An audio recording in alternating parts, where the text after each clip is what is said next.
Hello বন্ধুরা, welcome back to my রিমানিলস রান্নাঘর। তো আজকের রেসিপি হচ্ছে জন্মাষ্টমী উপলক্ষে একটা দারুণ স্বাদের মিষ্টি। যে মিষ্টিটা আপনারা ঠাকুরকেও বানিয়ে দিতে পারেন এবং বাড়িতে যদি কোনো আত্মীয় স্বজন আসে জন্মাষ্টমী উপলক্ষে তাদেরকেও বানিয়ে দিতে পারেন। তো চলুন দেখে নিই রেসিপি। তো দেখুন, এখানে আমি 1 কাপ দুধ নিয়েছি। এই দুধের মধ্যে কিন্তু 2 টেবিল স্পুন আমি চিনি নিয়েছি।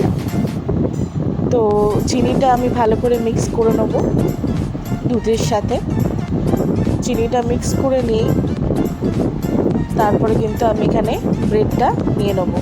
দেখুন, ব্রেডের 4টে দিক কিন্তু আপনাদেরকে কেটে নিতে হবে। যে 4টে লাল লাল যে বেক করার দিকটা আছে সেটা কিন্তু আপনাদের ভালো করে কেটে পরিষ্কার করে নিতে হবে।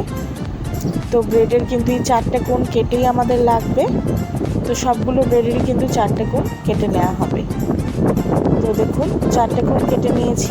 তারপরে কিন্তু যে দুধটা আমি চিনি মিশ্রিত দুধ আমি রেডি করে রেখেছিলাম, সেই দুধের মধ্যে কিন্তু আমি ব্রেডটাকে চুবিয়ে হাত দিয়ে আস্তে আস্তে দুধটাকে কিন্তু আমি একদম বের করে দিচ্ছি পাউরুটির মধ্যে দিয়ে।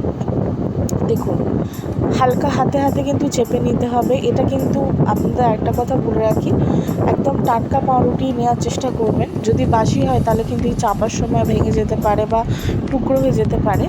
তাই টাটকা পাউরুটি নেওয়ার চেষ্টা করবেন, তাতে কিন্তু মিষ্টিটা সবথেকে ভালো হবে। তো দেখুন, চাপতে চাপতে কিন্তু বেশ ভালোই নরম হয়ে গেছে, একদম সরু লেয়ার হয়ে গেছে, পাতলা। তো এরকমই কিন্তু লাগবে।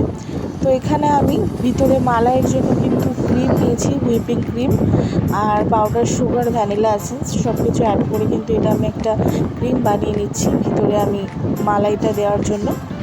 তো আপনাদেরকে বলে রাখি, আমার কাছে যেহেতু হুইপিং ক্রিম ছিল তাই আমি হুইপিং ক্রিম দিয়েছি।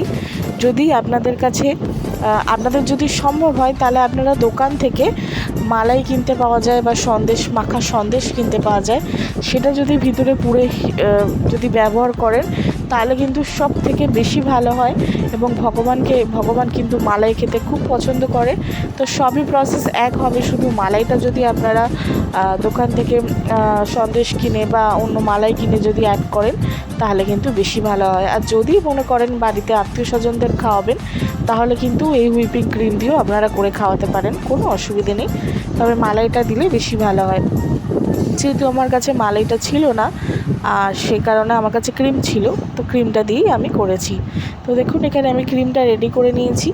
আপনারাও দোকান থেকে মালাই নিয়ে এসে ঠিক সেমভাবেই করে দিতে পারবেন, কোনো অসুবিধা হবে না। তো দেখুন, যে পাউরুটিটা আমি রেডি করে রেখেছিলাম সে পাউরুটিতে কিন্তু আমি ক্রিমটা পুরো স্প্রেড করে দিচ্ছি চারিদিকে।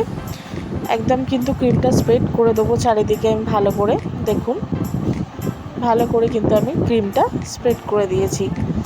তো এইবারে কিন্তু এটা একটা রোলের সাহায্যে আমি এটাকে রোল করে নেবো। হাতের সাহায্যে আমি এটাকে ভালো করে দেখুন রোল করে নিচ্ছি। এই দেখুন কত সুন্দর একটা রোল হয়ে রেডি হয়ে গেছে, দেখতেই পাচ্ছেন আপনারা। দেখুন, এরমভাবে কিন্তু আমি একটু এক্সট্রা যে ক্রিমটা আছে সেটা আমি মুখের কাছটায় লাগিয়ে দিচ্ছি, তাতে দেখতেও কিন্তু দারুণ লাগবে।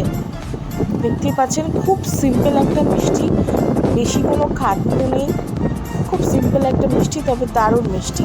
খেয়ে দেখতে পারেন আপনারা। এইটা যেটা আমি গুঁড়োটা দিয়ে কোট করছি সেটা কিন্তু নারকেলের গুঁড়ো, মানে শুকনো নারকেলের গুঁড়ো। এটা বাজারেও কিনতে পাওয়া যায়, বা আপনারা যদি বাজারে না পান তাহলে আপনারা কিন্তু শুকনো নারকেল কিনে নিয়ে এসে একটু চিনি দিয়ে গ্রেট করে এটা ইউজ করতে পারেন। যদি বন্ধুরা ভিডিওটা ভালো লেগে থাকে তাহলে লাইক, কমেন্ট, শেয়ার আর সাবস্ক্রাইব করে দেবেন। তো আজকের মতো এতটাই।